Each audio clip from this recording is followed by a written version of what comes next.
അമ്മമ്മക്ക് വേടനെ അറിയോ? നിനക്ക് വേടനെ അറിയോ? എങ്ങനെ അറിയാം?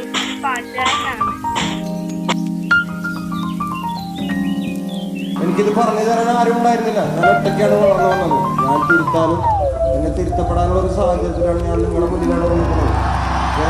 ഒരു വ്യക്തി ഒരു സത്താണ്. നിങ്ങളുടെ ചേട്ടനും അനിയനും ഒക്കെയാണ് ഞാൻ. നിങ്ങൾക്ക് പറയാനുള്ളത് എൻ്റെ മുഖത്ത് നോക്കി പറയാൻ പറ്റുന്ന ഒരു സാഹചര്യത്തിലാണ് ഞാൻ നിൽക്കുന്നത്. ഞാൻ നിങ്ങളുടെ മുന്നിലാണ് വന്നിരിക്കുന്നത്.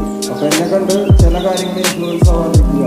എൻ്റെ അനിയന്മാര്, എന്നെ കേൾക്കുന്ന കൊച്ചനിയന്മാരും അനിയത്തിമാരും വേണമെങ്കിൽ കുറെ ദുശീലങ്ങൾ ഇൻഫ്ലുവൻസ് ആവാതിരിക്കുക. ലോകത്തിലെ നവോത്ഥാന നായകന്മാരെ കുറിച്ചൊക്കെ നമ്മൾ പഠിച്ചിരിക്കുന്നത്. നമ്മളെ